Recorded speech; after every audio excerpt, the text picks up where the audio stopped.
Hello everyone, welcome to all of you in ATM biology classes. आज हम लोग life span के बारे में स्टडी करेंगे। तो लाइफ स्पेन कहेंगे किसे? नहीं, तो ये जो क्वेश्चन है इसका आंसर होगा कि life span means time period from birth to natural death of the organism is calls life span. अर्थात किसी जीव के जन्म से लेकर उसके प्राकृतिक मृत्यु तक के समय को उसका लाइफ स्पेन अर्थात जीवन अवधि के नाम से जाना जाता है। जीवन अवधि मीन्स जन्म लेगा और वो मरेगा, इसके बीच का जितना भी समय होगा, किसी जीव के जन्म से लेकर के उसके मरने के बीच में जितना भी समय होगा उसे हम उस जीव का लाइफ स्पेन कहेंगे।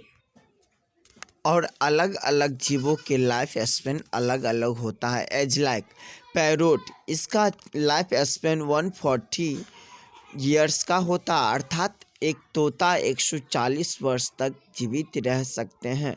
तो वहीं एक दूसरे जीव का बात करते हैं जिसका अवधि इनसे थोड़ा सा अलग रहता है, अर्थात इन दोनों की लाइफ स्पेन जो है वो दोनों मैच नहीं खाता है।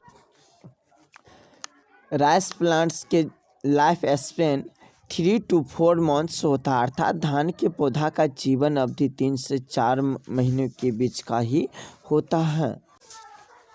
तो वहीं कौवा अर्थात क्राउ का जीवन अवधि 15 ईयर्स अर्थात 15 वर्ष का होता है। तो इसी प्रकार हम अभी देखे हैं कि तोता जो लगभग में कौवा के एज मतलब साइज के समान है, इस दोनों की साइज सेम होते हुए भी इन दोनों की जीवन अवधि में बहुत ही ज़्यादा अंतर है। इस बात से हमें एक बात पता चलता है कि जीवों के जीवन अवधि का संबंध उसके आकार और आकृति से नहीं होता है। गाय के जीवन अवधि 20 से 25 वर्ष होता है, अर्थात काऊ के लाइफ स्पेन 20 से 25 वर्ष का ही होता है, जबकि इसका आकार कौवा के आकार से बहुत ही बड़ा होता है, फिर भी इसका जीवन अवधि इतना कम ही होता है।